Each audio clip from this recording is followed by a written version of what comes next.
Hi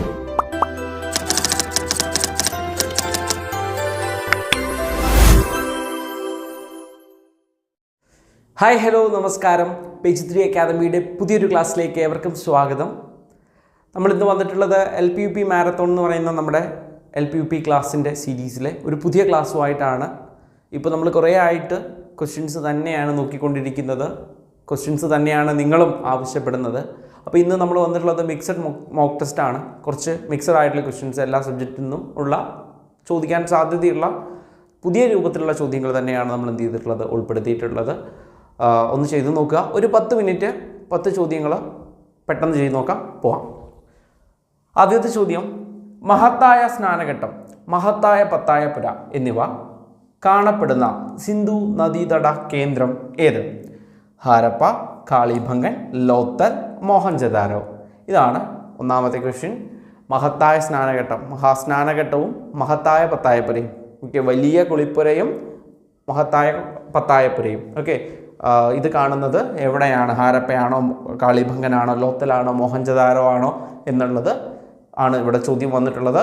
രണ്ടാമത്തെ ചോദ്യത്തിലേക്ക് പോവാം. രണ്ടാമത്തെ ചോദ്യം, താഴെ തന്നിരിക്കുന്ന പ്രസ്താവനകളിൽ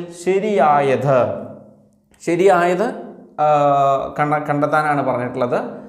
ഇന്ത്യൻ പാർലമെൻറ്റ് ദ്വിമണ്ഡല സഭയാണ്. അതോ സഭ എന്നറിയപ്പെടുന്നത് ലോക്സഭയാണ്. ജനങ്ങളുടെ സഭ എന്നറിയപ്പെടുന്നത് ലോക്സഭയാണ്. മുതിർന്നവരുടെ സഭ എന്നറിയപ്പെടുന്നത് ലോക്സഭയാണ്. താഴെ തന്നിരിക്കുന്ന പ്രസ്താവനകളിൽ ശരിയായതാണ് പറഞ്ഞിട്ടുള്ളത്. അപ്പോൾ ഇതിൽ ഏതോ ഒന്ന് തെറ്റാണ്, അവിടെ അതാണ് നോക്കേണ്ടത്. എയും ബിയും ശരിയാണ്, ബിയും സിയും ശരിയാണ്, എ ബി സി എന്നിവ ശരിയാണ്, ഇവയെല്ലാം ശരിയാണ്. ഇതാണ് ഓപ്ഷൻ. നിങ്ങൾ നിർബന്ധമായിട്ട് കമൻറ്റ് ചെയ്യണം. ഞാൻ ക്വസ്റ്റ്യൻസ് വായിച്ച് പോകുന്നുണ്ട്. ക്വസ്റ്റ്യൻസ് നിങ്ങൾക്ക് കിട്ടിയില്ലെങ്കിൽ ഒന്ന് പോസ് ചെയ്യുക. നിങ്ങൾ എന്ത് ചെയ്യുക, നോട്ട് ചെയ്ത് വെക്കുകയോ അല്ലെങ്കിൽ അതിൽ ഉത്തരത്തിലേക്ക് എത്താൻ പറ്റുന്നുണ്ടോ എന്ന് നോക്കുക. ആൻസർ കമൻറ്റ് ചെയ്യുക. നിർബന്ധമായിട്ടും അത് ചെയ്തിരിക്കണേ. മൂന്നാമത്തെ ക്വസ്റ്റ്യനിലേക്ക് പോവാം. ചേരുംപടി ചേർക്കാനാണ്. മഹാത്മാഗാന്ധി, ശാന്തിവനം, അഭയ്ഘട്ട്, വിജയ്ഘട്ട്, രാജ്ഘട്ട്, ജവഹർലാൽ നെഹ്റു, ലാൽ ബഹദൂർ ശാസ്ത്രി, മൊറാർജി ദേശായി. സമാധി സ്ഥലമാണ്. അപ്പോൾ ഇവരെല്ലാവരെയും ചോദിക്കാൻ സാധ്യതയുണ്ട്. അപ്പോൾ നിർബന്ധമായിട്ടും ഇത് മനസ്സിലാക്കി വെച്ചിരിക്കണം. ഇതിനു മുമ്പ് ഇതേപോലൊരു ക്വസ്റ്റ്യൻ വന്നിട്ടുണ്ട്. അപ്പോൾ നോക്കുക, നിങ്ങൾ ഇതിലേക്ക് കറക്റ്റ് ചെയ്യാനായിട്ട് നോക്കണം. മഹാത്മാഗാന്ധി ഏതിൽ വരും? ജവഹർലാൽ നെഹ്റു ഏതാണ്? ലാൽ ബഹദൂർ ശാസ്ത്രി ഏതാണ്? മൊറാർജി ദേശായി ഏതാണ് എന്ന് പറയണം. എന്നിട്ട് ഇവിടെ ഓപ്ഷൻ തന്നിട്ടുണ്ട്. നിങ്ങൾ എന്ത് ചെയ്യുക, ഓപ്ഷൻ നോക്കിയിട്ട് ഉത്തരത്തിലേക്ക് എത്തണം. ഉത്തരം കമൻറ്റ് ചെയ്യണം.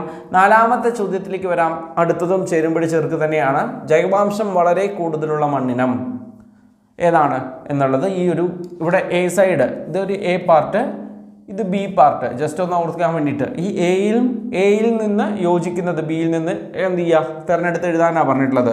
അപ്പോൾ ഇവിടെ അതിന് ഓപ്ഷൻ ഉണ്ട്. ജൈവാംശം വളരെ കൂടുതലുള്ള മണ്ണിനം, വേനൽക്കാല കൃഷിക്ക് ഏറ്റവും അനുയോജ്യമായ മണ്ണിനം, കേരളത്തിൽ ഏറ്റവും കൂടുതലായി കാണപ്പെടുന്ന മണ്ണിനം, ഉത്തരേന്ത്യൻ സമതലങ്ങളിൽ ധാരാളമായി കാണുന്ന മണ്ണിനം. ലാറ്ററൈറ്റ് മണ്ണ്, പർവ്വത മണ്ണ്, കറുത്ത മണ്ണ്, എക്കൽ മണ്ണ് എന്നിങ്ങനെയാണ് എന്ത് ചെയ്തിട്ടുള്ളത്, എ പാർട്ടും ബി പാർട്ടും തന്നിട്ടുള്ളത്. ഓപ്ഷൻസ് ഇവിടെ സെപ്പറേറ്റ് തന്നിട്ടുണ്ട്. നിങ്ങൾ എന്ത് ചെയ്യണം, പോസ് ചെയ്യണം, കൃത്യമായിട്ട് നോക്കുക, എലിമിനേറ്റ് ചെയ്യാൻ പറ്റുമോ നോക്കുക, അറിയുന്നതുണ്ടോ നോക്കുക, എന്നിട്ട് എന്ത് ചെയ്യുക, ചേരുംപടി ചെയ്യുക. മാർക്ക് ഉറപ്പായിട്ട് കിട്ടും. അഞ്ചാമത്തെ ക്വസ്റ്റ്യനിലേക്ക് പോവാം അല്ലേ. അഞ്ചാമത്തെ ക്വസ്റ്റ്യൻ വരുന്നു. തിരുവിതാംകോട്ടെ തീയൻ എന്ന തൂലികാനാമത്തിൽ ലേഖനങ്ങൾ എഴുതിയ നവോത്ഥാന നായകൻ. നവോത്ഥാനം വളരെ ഇമ്പോർട്ടൻ്റ് ആണ്. മാർക്ക് നല്ലോണം അതിൽ നമ്മൾ ഒന്ന് ശ്രമിച്ചാലേ കിട്ടുള്ളൂ. കഴിഞ്ഞ UPക്ക് ധാരാളം ചോദ്യം നവോത്ഥാനത്തിൻ്റെ ഭാഗത്തുനിന്ന് വന്നിട്ടുണ്ടായിരുന്നു. അപ്പോൾ ഇത്തവണ ചിലപ്പോൾ വരാം. ഓക്കെ, അപ്പോൾ വരാം, ഇമ്പോർട്ടൻ്റ് ആണ്.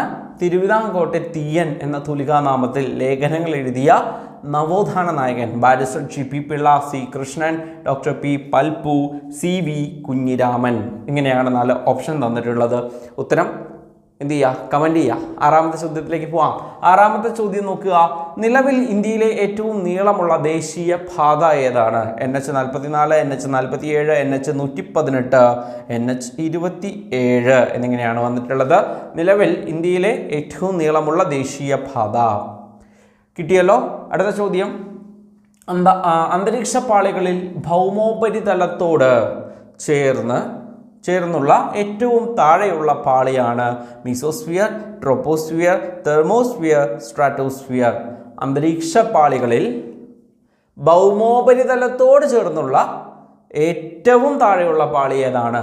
മീസോസ്ഫിയർ ആണോ, ട്രോപ്പോസ്ഫിയർ ആണോ, തെർമോസ്ഫിയർ ആണോ, സ്ട്രാറ്റോസ്ഫിയർ ആണോ എന്നാണ് ചോദ്യം. കിട്ടിയിട്ടുണ്ടല്ലോ. എട്ടാമത്തെ ക്വസ്റ്റ്യനിലേക്ക് പോവാം. ഇന്ത്യൻ ഭരണഘടനയുടെ ആമുഖം ആരംഭിക്കുന്നത് we the people of India, in the name of God, by the people of India, for the people of India എന്നിങ്ങനെയാണ് ഓപ്ഷൻസ് വന്നിട്ടുള്ളത്. ഒൻപതാമത്തെ ചോദ്യത്തിലേക്ക് വരാം. ഒൻപതാമത്തെ ചോദ്യം, വാതകങ്ങളിൽ തന്മാത്രകൾ തമ്മിലുള്ള അകലം? അകലമില്ല, കൂടുതൽ, വളരെ കുറവ്, ഇവയൊന്നുമല്ല. വാതകങ്ങളിൽ തന്മാത്രകൾ തമ്മിലുള്ള അകലം? അകലമില്ല, കൂടുതൽ, വളരെ കുറവ്, ഇവയൊന്നുമല്ല. പത്താമത്തെ ചോദ്യം, ലാസ്റ്റ് ചോദ്യമാണ്.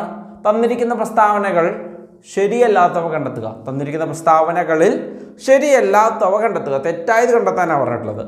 കണ്ണിൻ്റെ ആരോഗ്യത്തിന് ആവശ്യമായ ജീവകം എ ആണ്. കുഞ്ഞ് ജനിച്ച് 3 ആഴ്ച കഴിഞ്ഞാണ് കണ്ണുനീർ ഉണ്ടാകുന്നത്. കണ്ണുനീരിൽ അടങ്ങിയിരിക്കുന്ന രാസാഗ്നി ലൈസോസോമാണ്. കണ്ണുനീരിൽ അടങ്ങിയിരിക്കുന്ന ലോഹം സിങ്ക് ആണ്. അപ്പോൾ തെറ്റായത് കണ്ടെത്താനാണ് പറഞ്ഞിട്ടുള്ളത്. 10 ക്വസ്റ്റ്യൻസ് നമ്മൾ എന്ത് ചെയ്തു? വായിച്ചു.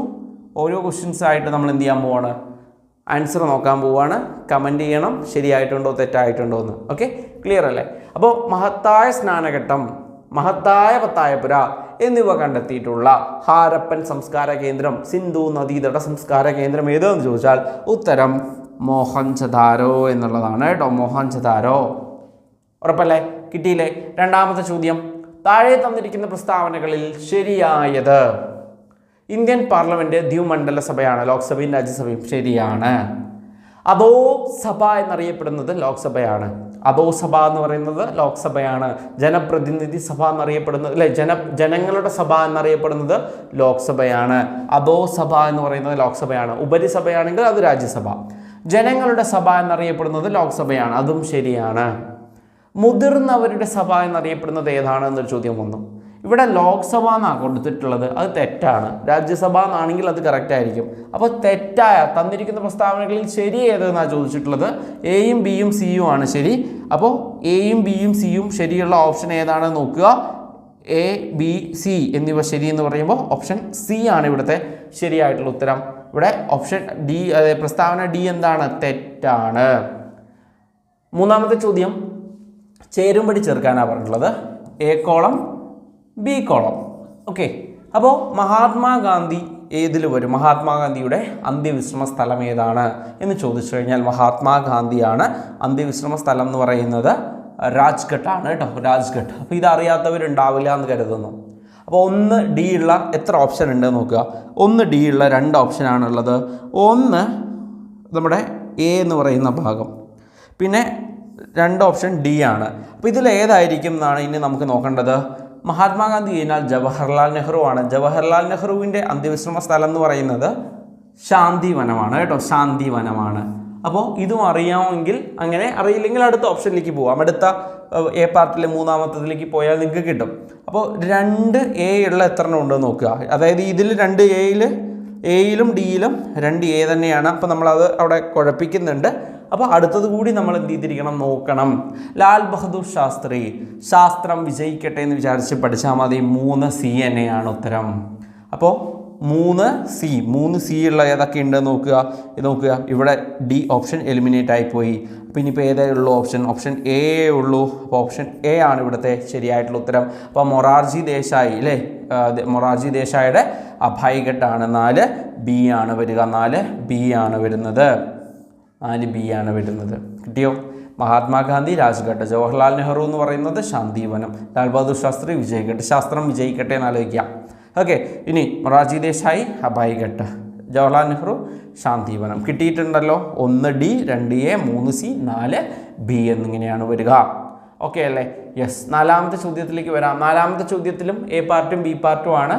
ജൈവാംശം വളരെ കൂടുതലുള്ള മണ്ണിനം, ജൈവാംശം വളരെ കൂടുതലുള്ള മണ്ണിനം. അത് അറിയുമെങ്കിൽ അപ്പുറത്ത് നോക്കി നിങ്ങൾക്ക് എടുക്കാം. ഇനി അറിയില്ല എന്നുണ്ടെങ്കിൽ നേരെ അടുത്തതിലേക്ക് വരിക. വേനൽക്കാല കൃഷിക്ക് ഏറ്റവും അനുയോജ്യമായ മണ്ണിനം.